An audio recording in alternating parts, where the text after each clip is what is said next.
Alright.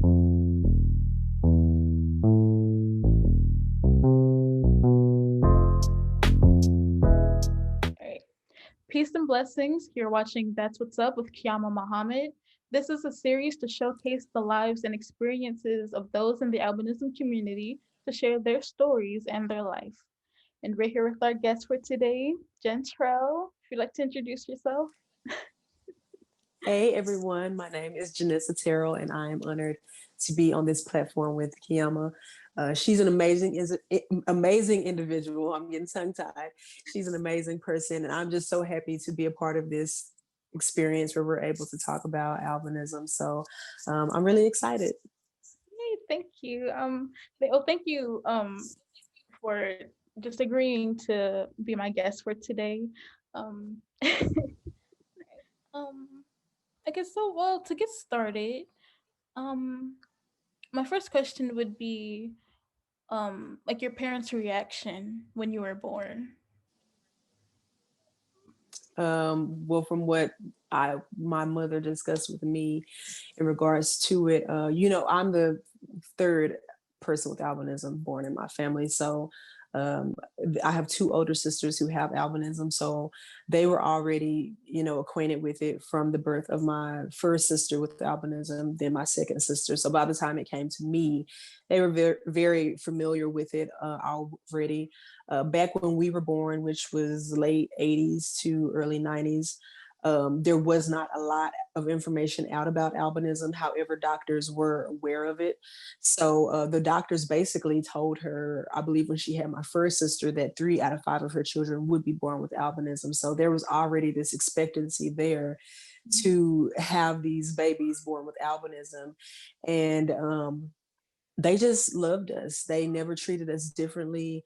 By the time I came along, I just fell in step behind my other two sisters, and they loved us and cherished us. And I always say that when I was younger, like between the ages of 3 to about 4 to 9, when you're kind of, becoming aware of yourself, of your surroundings, seeing my skin color be this way with no melanin, and then seeing my parents and my other siblings who don't have albinism, seeing their skin color with melanin, it never was a big like, oh my gosh, something's wrong with me, because we were treated like we were just like them. Like there was never any differences made.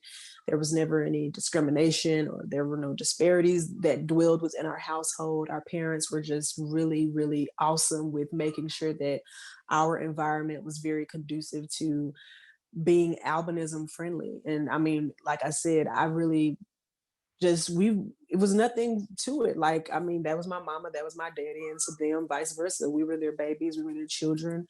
um when we would go out in public, they would love on us. And even when they would get stares and questions like, oh, is that your child, or is that your daughter, or are they adopted, or whatever, they would proudly just told us they didn't care. There was never any embarrassment. So they sat us down and explained it to us, of course, but at the same time, they never tried to make it seem like it was some big anomaly, like, well, this is you and then this is us. No, we were just all together in it. So um to make it short, my parents just explained it to us, but in the end, it was never like there was anything that was, majorly different. They never tried to put differences within us or in our minds about who we were. So they were really, really awesome with that. Right. So it was like they were just you're you, and that's it basically. Like, Yes, yeah, exactly. Literally, that's the way that it was. And I appreciate them so much for it, because had my environment at home been what I experienced when I got outside of my home, I'm not sure I would have been able to really manage as well as I have. But because I had that foundation that started out at home with my mama and my daddy, teaching me and my sisters that, nothing was wrong with us, we were loved, and, just teaching us all those things that parents instill in their kids, because they set that foundation in us. I really believe that that set up the framework that I still have going inside of me today. So yeah, it was a blessing for sure. right. It's good that you had that upbringing because, like you said, it's like if you didn't, maybe like your organization wouldn't have been here like Yeah, at this moment. So seriously, yeah, that is so true. Well, I'm glad you did have that upbringing because Yes, me that too. gave us a chance to meet and just I know. communicate. um, so that's good. Excuse me. You're okay.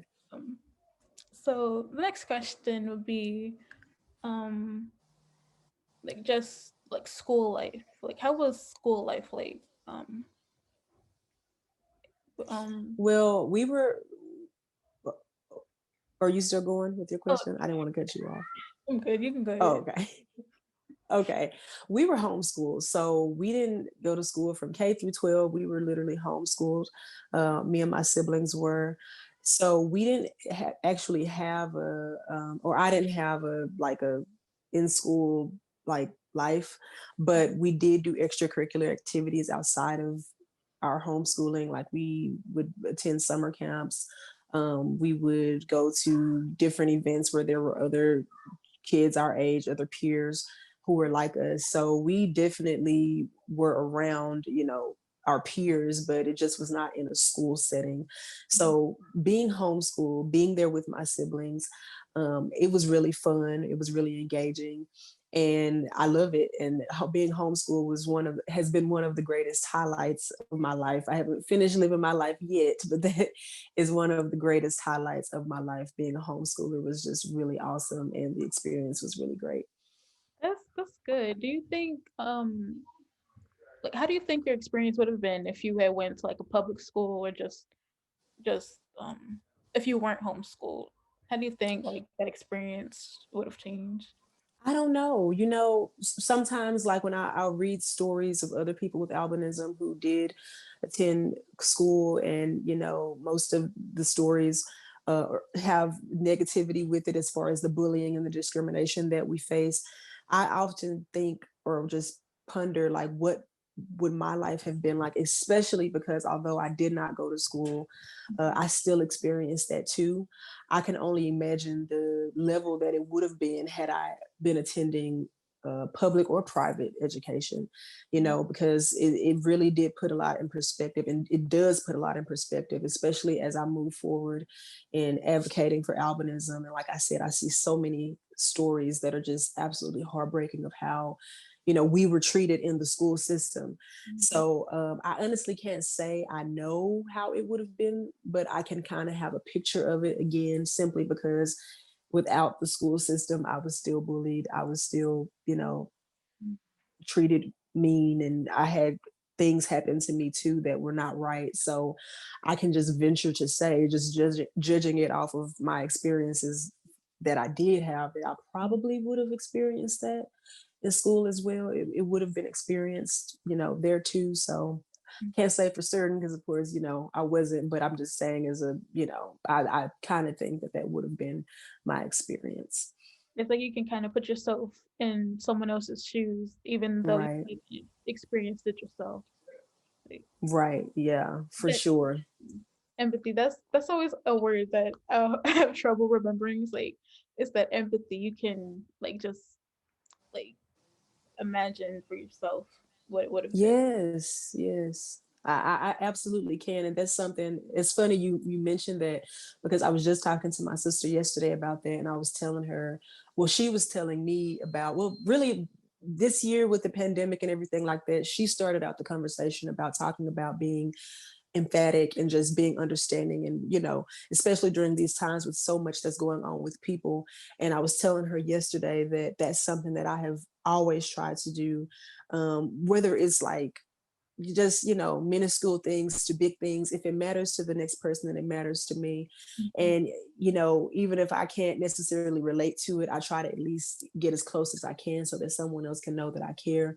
And in the case of albinism, like I said, although I was not necessarily in a school or public or private institution, because I did still experience those things, it makes me very much more aware of the experiences of others, although they were in school and I was not.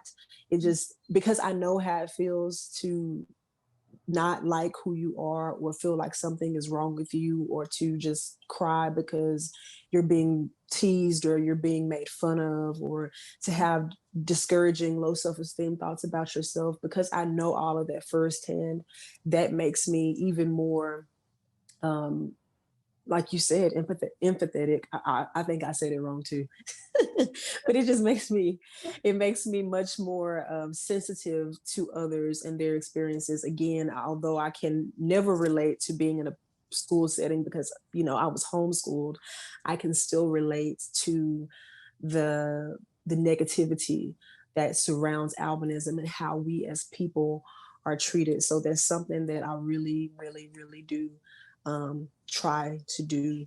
So yeah, that's a big one for me as well. Right. And kind of reminds me. I'm not sure if you've seen this interview, but the interview with Brother Ali, but he was saying that um, like he's a white albino and he's a he's a rapper, and he would get stopped by the Hmm. police because they thought he was a black male just from Hmm. the fact that he's albino. But it's like, Right. no, he hasn't like experienced the the life of a black male. He Hmm. kind of like put his shoes um put himself in the shoes of someone just because of Yeah. that same experience. Right. Right. That's what it's all about, putting yourself in someone else's shoes and just feeling what they feel. So yeah. Because like we're all humans, we experience things, just not it might not be the same, Yes, we but do. we just Yeah, we that's live true. life. No, you're right. That's true. It's true. um so you mentioned that you have two other siblings with albinism. um what's the age difference between you three? So we're all 2 years apart. 2 years. I'm the youngest again on the end of the albinism spectrum, but my other sister is 2 years above me. Then the first sister with albinism is 2 years above her. So it's 4 years between us and 2 years between each of us, if that makes sense. So we're all 2 years apart. So yeah. Wow. So how was that like?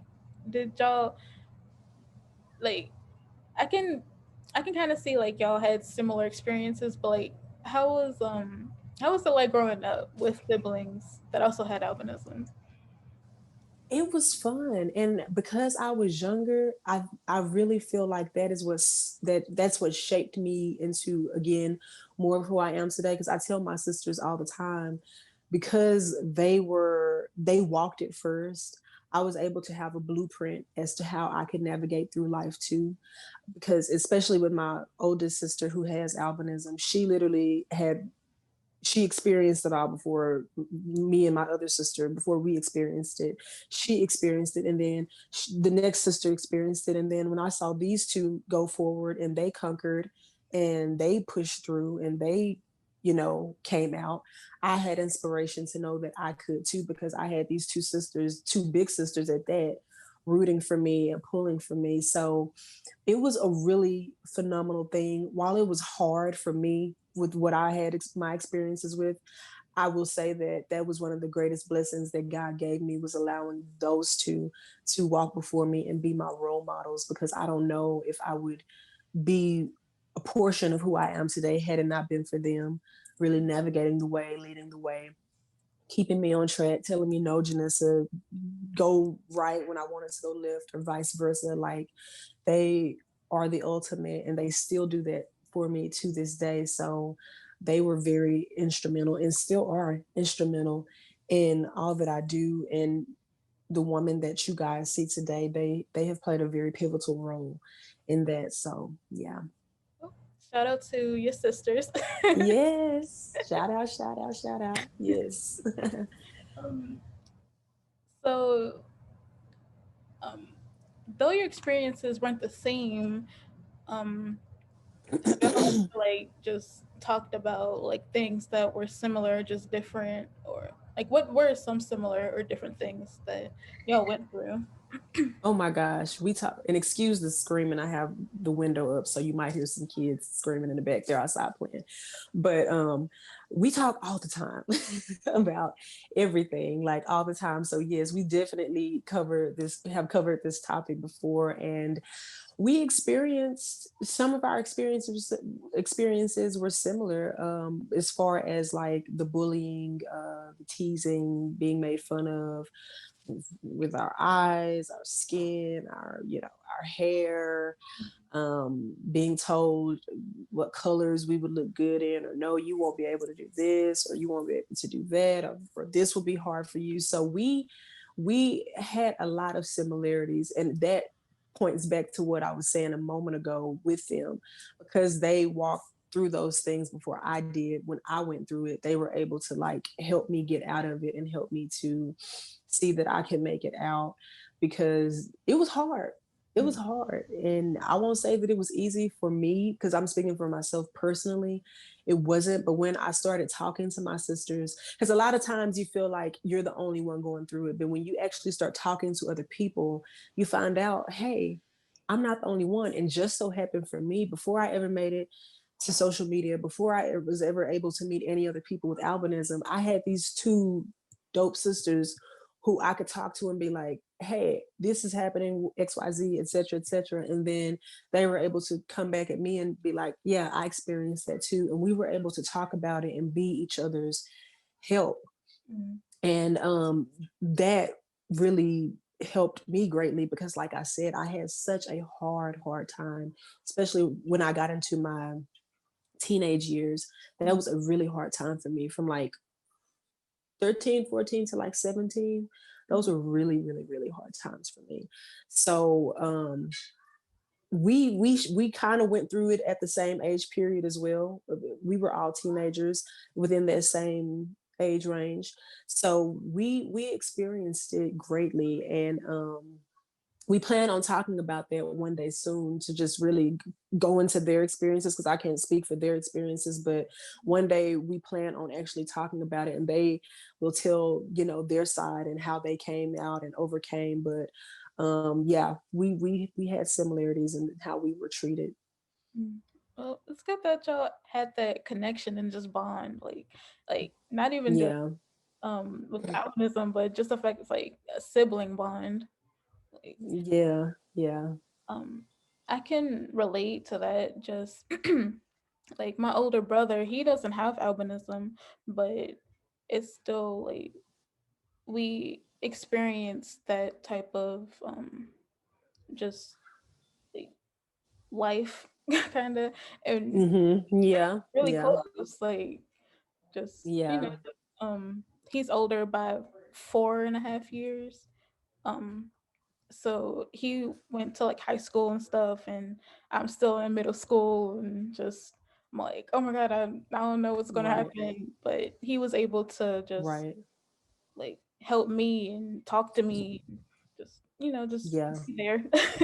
Yeah, what you were saying about your brother is so true, because my two sisters, and even my brother, they didn't have so there's six of us. Three of us have albinism, three of us don't. So for the siblings that I have who didn't have albinism, they were the same exact way too. Like what we experienced, they experienced it. Like especially with my baby sister, like she's the youngest. I'm next to the baby, but she is the baby. And so with her, like everything we went through and saw and experienced, she felt those things too. She experienced those things. And the wonderful thing about my baby sister is, when we would go to get our eyes tested, um, at the eye doctor, she wanted to be like her big sisters, her three big sisters with albinism so bad. She would sit there and she would like call off on the alphabet chart. And the doctor was like, "Can you see that?" And she was so little, her little legs wouldn't even be touching the floor. And she was like, "I want to be like my sisters. I want to wear glasses too." And so he was like, "But you can see the letters." But she was like, "No, I want to be like my big sisters." And I remember getting in the car, because we weren't in there with her. My mom told us the story, and she said she wants to be like her big sisters so bad. The doctor was like, "You can see that," and she was like, "But I want glasses like my big sisters." So with my family, we all wear eyeglasses, albinism or not, we wear them. So she needed like some little readers anyway. But she was so happy when she got her eyeglasses because she looked like her big sisters. And that story has just always made my heart melt so much because, she literally, although she does not have albinism, that just speaks to the volume of like what you were saying a moment ago, like that bond that's there that just helps you, get through. And, I live for that and I love that. And I totally can relate to it because my siblings were the exact same way. And that's why I said without them, like you were saying, like, I mean, it's almost crazy to think what we would be like without having such special people in our lives. Without, if we didn't have them, because it helped me having my sisters with albinism, but then it also helped me too having my sisters, my brother who didn't, because they were pivotal and instrumental as well. So it really makes all the difference in the world. And then it's also like a teaching moment for them. Just Hmm. if you meet another person with albinism, you can kind of like understand how to Yeah. interact and Yes. Yes. like, and even then, like in the future, they could have a child with albinism Yes. since it's Hmm. a genetic trait. Right. Um, Right. like you already have like that experience with a sibling Yeah. with albinism. Right. Right. Yes. That is so true. Um, Now I guess we can go on to just so you were homeschooled from K through 12. Um, Yes. and what was college like? Did you go? Sorry, You're okay. I'm getting tongue tied now. Listen, tongue tying is like second nature to me, so I totally get it. Don't even sweat because I know about it all too well. Sorry. Okay, let me. All right. So, all right. Did you go to college? Is I guess the first question. Yes, I did. I went to college. So what was your college life like? Since that's like a different experience than being homeschooled. It was it was great. I mean, do you mean as far as like what do you mean as far as like um Oh, just like from being in like not a proper school setting, since that's like a different school setting. oh, okay, okay.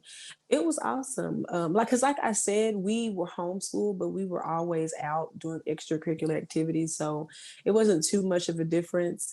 Um, I mean, just well, obviously leaving the house, actually going to school, I guess that would be a difference, but it wasn't like a major one because, like I said, we were always out doing other things when we were homeschooling. So it wasn't too much of a difference. But other than that, it was okay. I enjoyed my classes. Um, Tried to do my work to the best of my ability. I mean, hey, it was just the same as when I was in homeschool, when I was being homeschooled, trying to do my work, trying to do my assignments, trying to stay on top of my studies. And yeah, that's pretty much it. Yeah. Mm. Um, so what like your peers and like your classmates and stuff, did they have like a different reaction or anything? Like um That's the crazy thing. It was like night and I guess what I would say it depended, but for the most part, when you're in college, that's like a larger volume of students as opposed to when you're in K through 12, where you have a more condensed version of that. College is like triple that, especially depending on the school you go to. Mhm.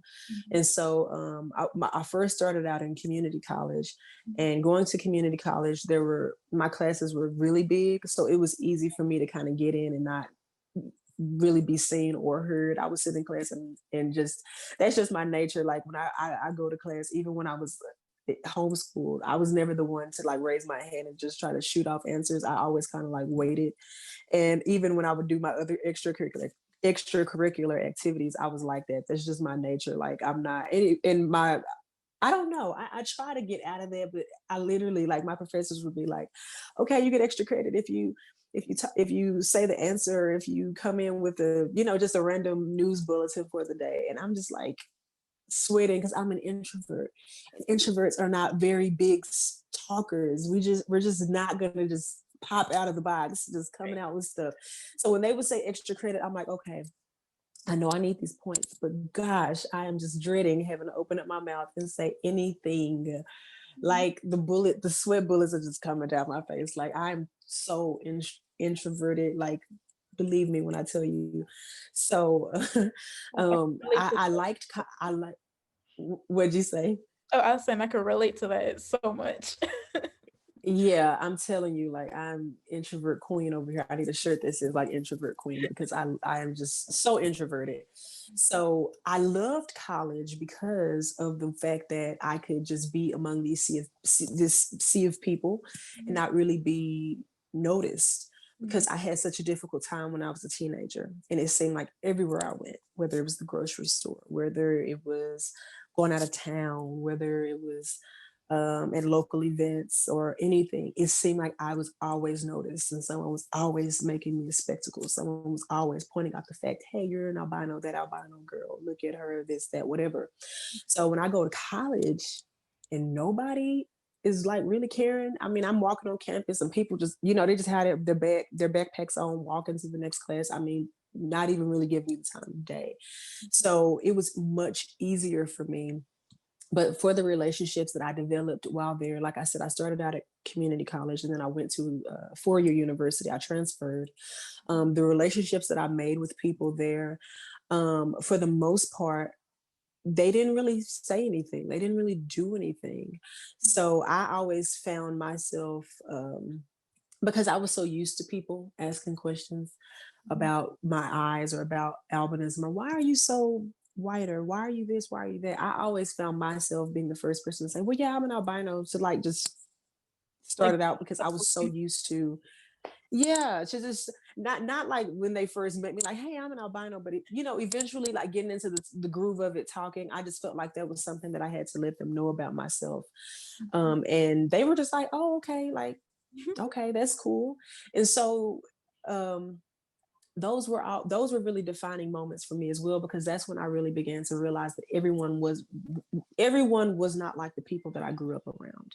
And when I was at home, when I was around those individuals and those people who made me feel negatively about myself, or in those circles where I was made to feel negatively about myself, I realized that was just a concentrated portion of the state that I was in, the city that I was in. I mean, when I began to move out and go beyond those areas where I had grown up in, or just move beyond those people that I had been around, I found out that it really wasn't that big of a deal. Like, I was an albino, but people were just like, okay, so when is our next assignment? Like, that's kind of how, and that freed me from always feeling like I had to explain myself, explain why I needed to sit close to the border, explain why I had to use large font textbooks, or explain why I had to do this, or explain why I had to do that. I mean, it was what it was. And so that moment right there, God used that to show me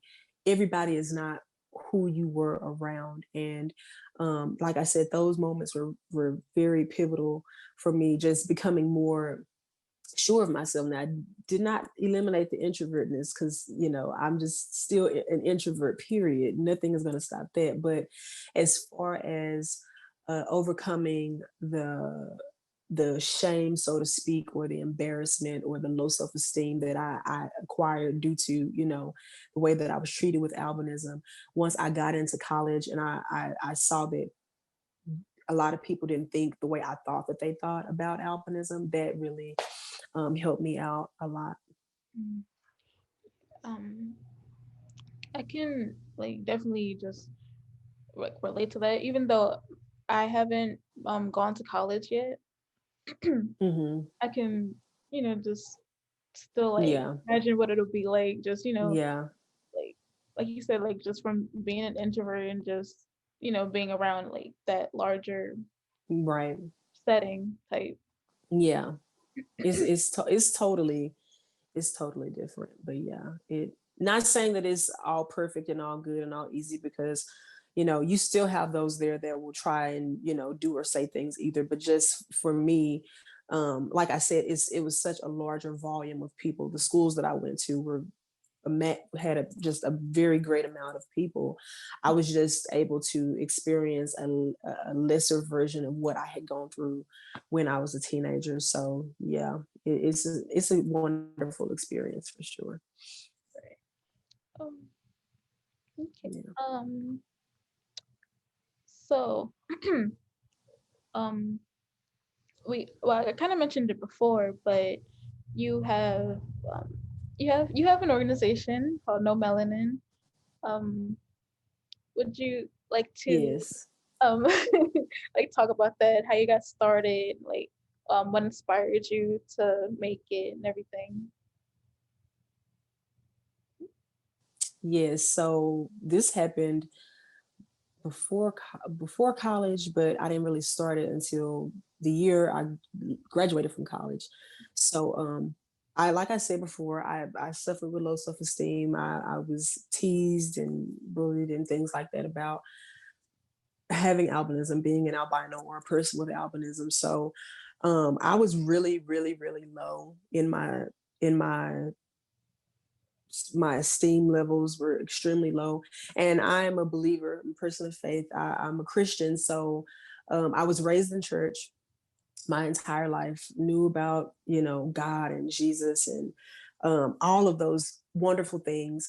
But when I just started getting older, specifically around the time, like I said, when I became a teenager, all of that stuff just kind of weighed against me because I was valuing the opinions of people more than I was what I knew to be true. So I started pulling more so away from the faith and what I believed towards, and then I started adopting more towards what people said about me. So I'm in church, hearing the word of God every week, experiencing all of those wonderful things. But at the same time, within myself, I hate myself. I want to change myself. I never tried to do anything drastic, but it was just the mental side of it that really weighed heavily on my mind because I would like just go to sleep at night crying, asking God to like stop making my eyes cross or stop making them shake or um you know why can't my skin be darker? Like I would go outside and I would sit in the sun to try to tan. I would get sunburned because again, we have no melanin, so we're not able to, have that melanin barrier protect us from the sun. So I was getting sunburned outside. I was trying to do everything that I could. I would take my allowance and I would go to the dollar store to go and buy self tanning lotions that would slide off. Like, I mean, when I say slide off, I mean like it would like literally be dripping off my skin and sweat because I live in Texas. So in the summertime, if you're wearing a cheap anything, it will come off. The sun will strip it from you.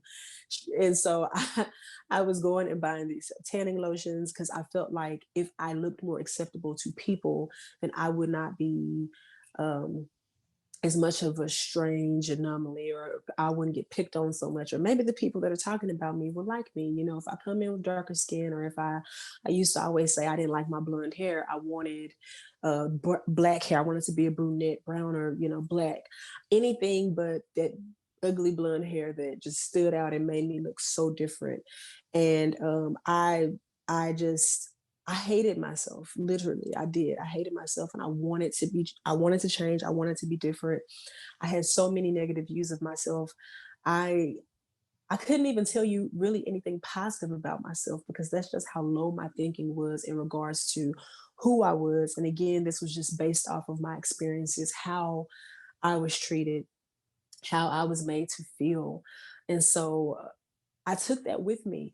And No Melanin, this is why it's so special to me because it really is grounded in the fact that Jesus literally had to take me away from that to put me back where I started in so many words. So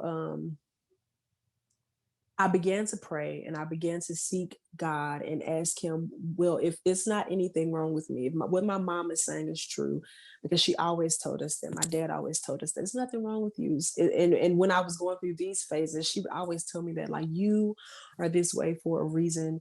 There is nothing wrong with you. And even when I approached her about having eye surgery to correct my vision so that I could see or get as close to 20/20 vision as possible. She told me, you can do that, but if you do that, will it take away from the person God made you to be? What if he intended for you to be this way? Just what if he did? And when she said that, I had to stop and think, because for the longest time, I was 17 when she said this to me, but for about that period between those 3 or 4 years as a teenager, I had been considering what everyone else had said as opposed to what God had said. And so when she told me that day, I had to stop and think. And I'm like, yeah, I have not really considered God. Like, I've considered what he said, what she said, what they said, but where was he in the mix in this? So I began to just get back into, reading my word and just praying and asking God, well, if this is real as far as how you want me to be, if I'm not really what they say, if I'm not a curse, if I'm not a disadvantage, if I'm not all of these negative things, then I need you to show me, because right about now, I'm leaning more towards what other people are saying. And so, to make a long story short, God did just that. He answered my prayers, and he began to show me exactly why I am the way that I am, and not just myself, but so many others. And when I did begin to look on social media, I began to see other people who were just like myself. And like, we all know the supermodel DeAndre Forrest, she was one of the first ones that I saw as well, who, aside from my sisters and, the different ones that I would see from time to time, who was just bold about having albinism and was just a prominent face for it.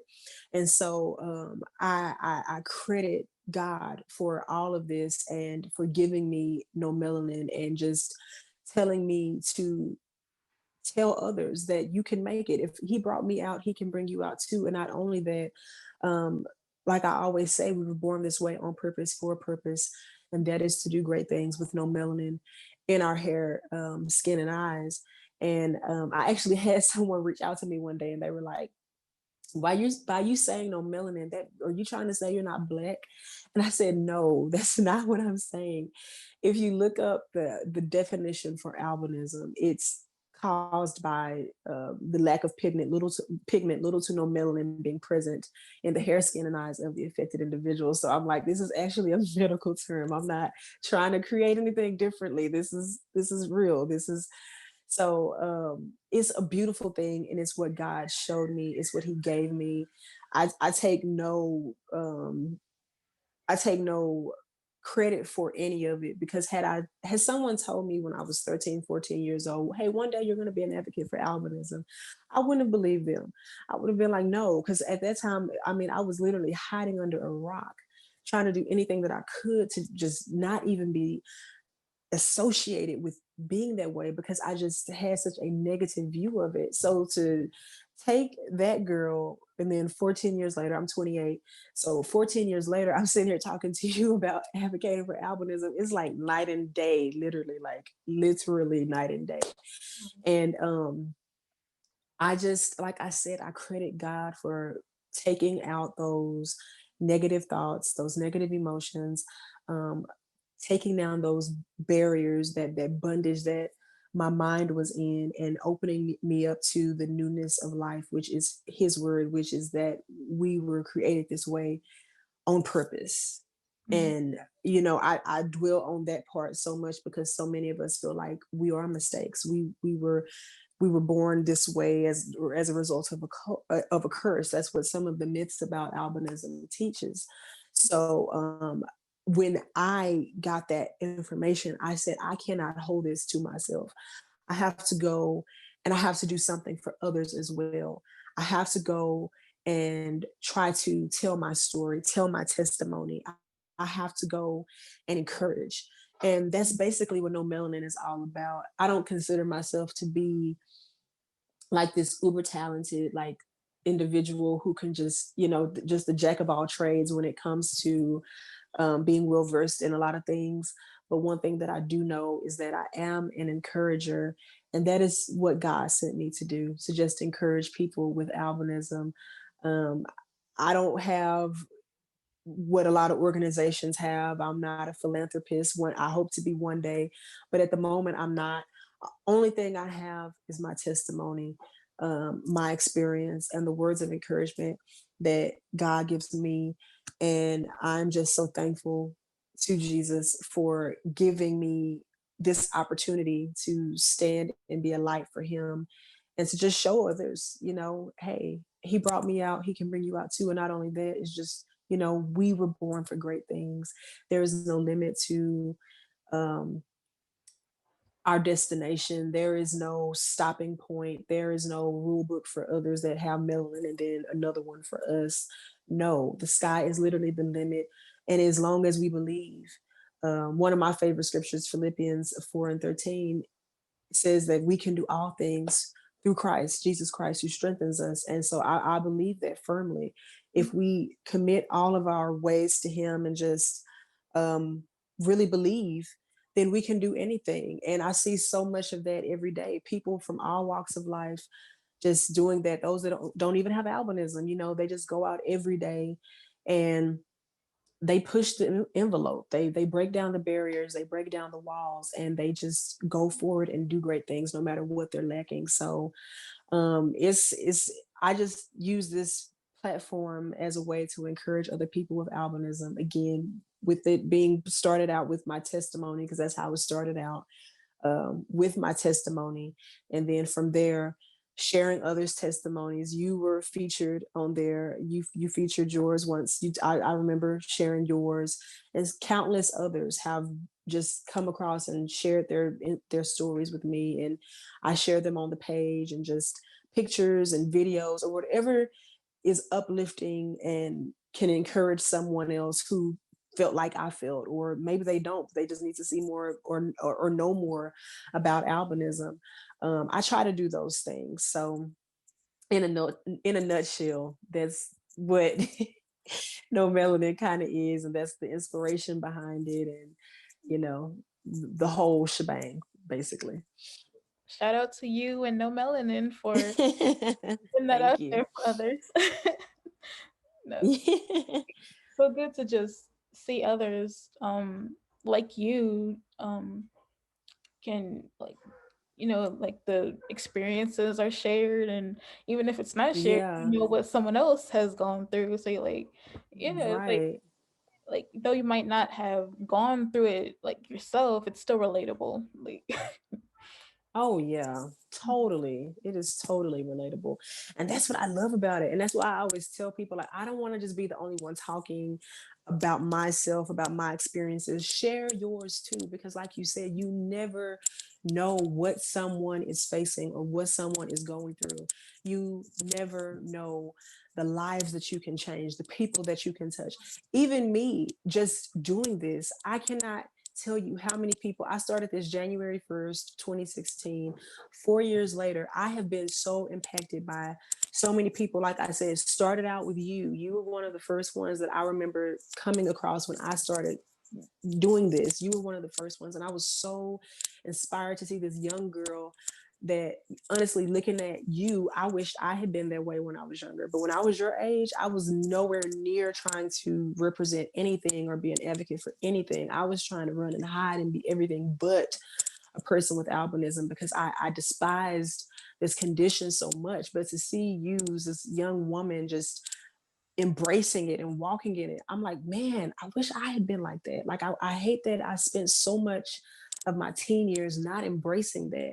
So you were one of the main pivotal ones that just really inspired me. And you know you reached out to me, and you were willing to collaborate before I had pretty virtually anyone else. And so that spoke volumes to me about your nature and who you are. And so that's one of the main reasons why I really wanted to go ahead and do this interview, because I'm like, Qiyamah is a real one. And I remember her from day one. And like I said, just seeing you being that way as a young woman really just made me wish that I could go back in time and kind of redo the things and the decisions and the choices that I made regarding albinism, because you were such an inspiration, and so many more young people need to see faces like you and faces like other men and women, boys and girls, who are proudly repping this condition. And I really love to share those people on my page, because so many people, like you said, need to see that. And that's what I always think about. when I do it as well, I'm like, if somebody else is in my same the mindset that I was then, I want to just put it out there to help them. And like you were saying, just show, even if it's not the same story, just tell them a little. Enough is enough that we have the same condition. We might not have had the same experiences, but just by the fact that we have this condition, you know we're in this together. And I'm just elated to be one of the ones in a sea of many greats like yourself and so many others who are advocating. I'm just a pebble on the on the seashore of so many people out there who are doing some dynamic things for albinism, and I'm just grateful that God gave me one little spot on the stage. You know what I mean? It's not a big one, but it's a little one. So I'm just so happy to be up here with all of y'all, because it's amazing, and I am so inspired by the stories and the people that I see. Well, first I want to say thank you, just for your words. I it's like I never thought that I'd be seen as one of like the big ones or just or anything. Like I'm still Yeah, you are big. You are big. You not. are definitely big. And this is only the beginning, Qiyamah, because I'm telling you, you are such an inspirational young woman. And what you're doing right now, years from now, more people with albinism are going to be able to look back at this footage and be encouraged. I wish I had something like this when I was your age. When I was your age and younger, I didn't have this. I didn't have any documentaries or anything to look back on for inspiration or hope. All the documentaries that I saw with people with albinism was always negative. If I looked it up online, it was something negative. I did not see positive images of people with albinism when I was younger. So what you're doing right now, capturing these moments, putting them out on the internet, the World Wide Web, for others to go back and be able to look at even years from now, that is really setting the stage that will help assist and propel others who are just like you and myself to really go forward and do the great things that God intended for all of us to do. Because like I always say, we were never meant to be in the back. We were never meant to be in the corner, hidden away. That's what society has told us, but it's so adverse to what the truth is. And what you are documenting is just phenomenal. Documenting these moments, documenting other people's stories and experiences is really going to help push the needed change for people with albinism, not just here in America, but everywhere. So you are definitely that, okay? You I'm heard it here glad I first. can be that. And I'm glad you're here to help that be something to like just be seen. Um and Yeah.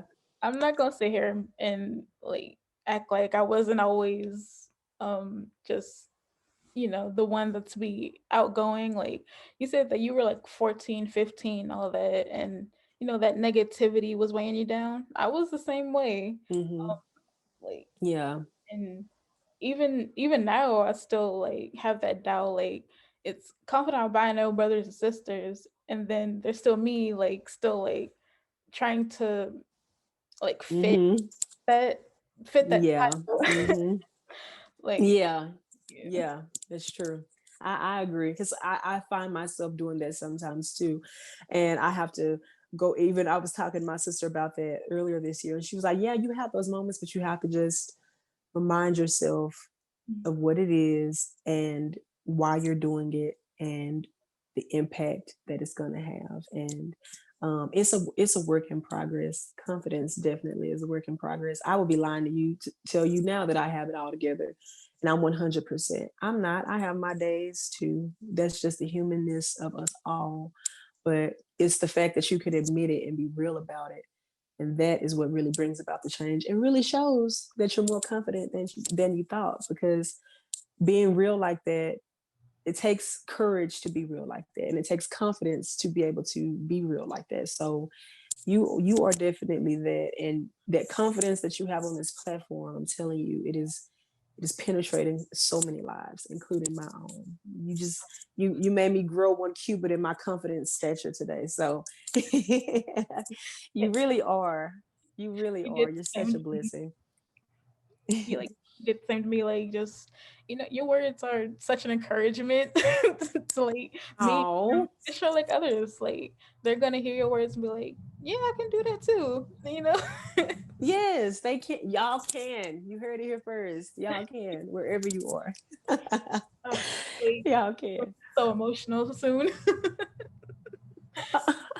Look, I am too, but I'm just happy. I'm telling you, I have learned, especially with all that we have going on now, to pour into people when you have the time and when you have the chance. And I just like I wanted someone to pour into me, and I did have those people who did pour into me when I was a teenager, because I don't want it to be seen as though I just never had anybody. I had my parents, but I had other people too that tried to pour into me.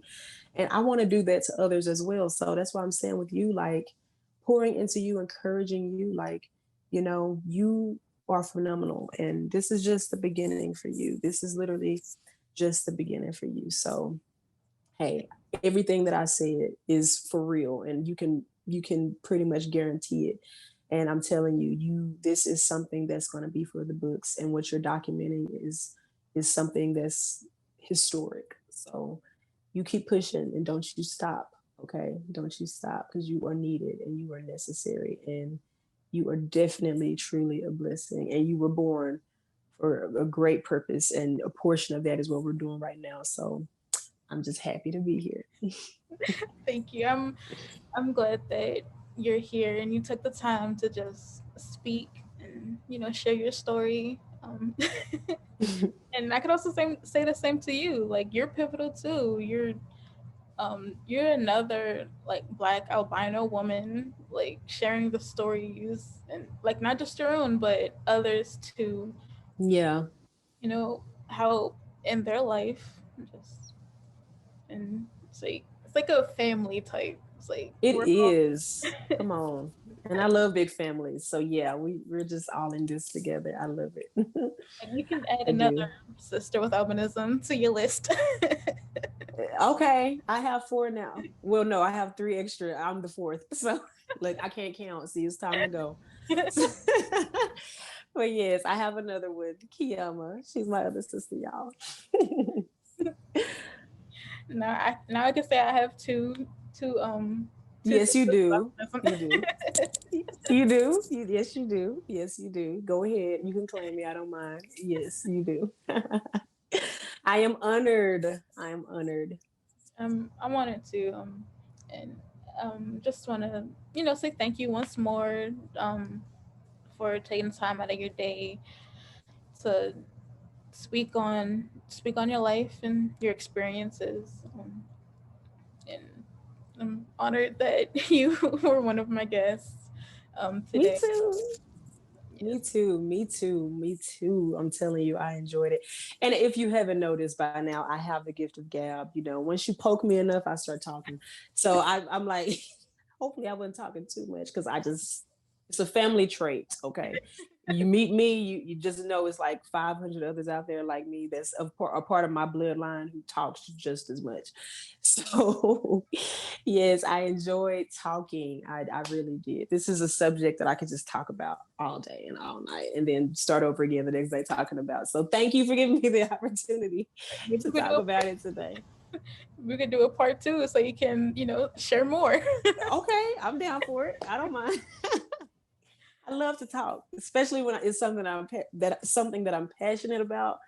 You can't stop me. I'm just a babbling brook. But yes, for the moment, I'm happy that I was able to be a part of it. Like I said, I'm blessed and honored to be on your platform. So thank you for providing me with this awesome opportunity. I am forever grateful.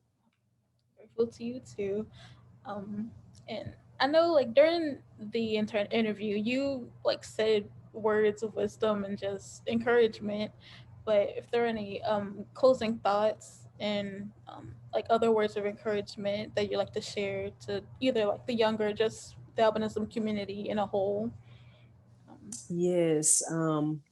Man, gosh, where do I begin? Well, as I said earlier, we were born this way on purpose, for a purpose, and that is to do great things with no melanin in our hair, skin, and eyes. And contrary to what you've heard or believed or formerly believed, you are here for a purpose, and that is to do great things. And this is something that I always say on No Melanin. So many of you are supposed to be on the New York Times bestseller list. So many of you are supposed to be on the cover of a magazine. So many of you are supposed to be on a billboard. You're supposed to be on TV. You're supposed to be the CEO, the president. You're supposed to be the engineer. You're supposed to be the pastor, the teacher, the doctor, the lawyer. You're supposed to be somewhere in society doing something, fulfilling your great purpose that God has put on the inside of you. So I don't want you to despise the fact that you don't have any melanin. You're looking at two individuals right here who don't have it. And if we were able to overcome, if we were able to get out of that pit that we were once in, speaking mostly for myself, you can too. You are looking at living witnesses of that. And I want you to know that you don't have to give up. Yes, you will have those moments of vulnerability, like myself and Qiyamah were just talking about. It's human. You're going to have those moments. But that is why we are creating spaces like this and platforms like this, so that you can know you're not alone, and you have someone who loves you. You have someone who cares, and you have someone who's willing to listen and say, hey, that was me too. So you're okay. So I want you to go out, and I'm expecting to see y'all. Like, I don't want to be the only one out here doing things. I don't want to be the only one out here talking. I want to see more of us out here taking this world by storm, showing them that albinism rocks, showing them that it's nothing to having no melanin. It's just a stepping stone. It's just a pedestal. It's just a propeller that takes us one step further and closer to our destiny and toward our expected end. So be encouraged, and don't live in doubt or dismay, but have faith in God and believe that He created you this way on purpose, for a purpose, and that is to do great things with no melanin in your hair, skin, and eyes. And I don't say that statement, just to say it, but I live by that thing every day. I tell myself that I was born this way on purpose, for a purpose, and that is to do great things regardless to what I lack. So I want to encourage you, and I hope that you were blessed by this, and I hope to see you again. Be blessed. Here's a chance for you to shout out anything you want. Can um if you wanna, we can link your social medias if you want. And Okay, well, we're on Facebook and Instagram at No Melanin, NOMELANIN. Again, that's NOMELANIN, No Melanin. And we're also on Twitter under the same handle as well, No Melanin _. Again, that's NOMELANIN, No Melanin. And if you want to follow me on my personal account, I don't really do Facebook requests anymore. So Instagram is a little bit more open. So you can follow me on Instagram at Terrell Text. I believe no, there is no underscore underneath it. So yeah, just plain Terrell Text. That's TERRELLTEX, Terrell Text. So follow me on there, and I can't wait to have you. yeah, oh, thank you so much once again. And I don't know why, but I always thought your name was Jan Trail. Just You know what? That's an abbreviated version of my real name, Janissa. But yeah, some of my family call me Jan, so I just go by Jan. And so many people too act like my real name is so hard to pronounce and understand. So I'm just like, just call me Jan, Jan. So yeah, Jan, Janissa, I don't mind. It's no big deal. okay. I'll keep that in mind for for later. Yeah, yeah, it's totally fine. It's cool. Okay. So thank you to Janissa or Jan for being here today. And you just watched That's What's Up with Qiyamah Muhammad. Be sure to hit that subscribe button, like it, comment, whatever. And Yes, like, comment, subscribe. I think I was supposed to say that in my portion, but yeah. um, and well, thank you once more. That's like the last time. Like, I'm so grateful. Um, oh, and be sure to follow her on her social medias so you can share Follow your me. stories with her too. She does amazing work, and I'm glad to have had her as my guest for today. Yeah. Thank you so much once more. This is No literally problem. the best time. Yes, I totally enjoyed it. We laughed, we cried, we messed up, we got tongue tied, we went back. I had to take like 3 takes to do this ending. I mean, it was perfect. This is my life. If I don't have any of those things happening, it's not me. So Right. I'm grateful. I'm grateful.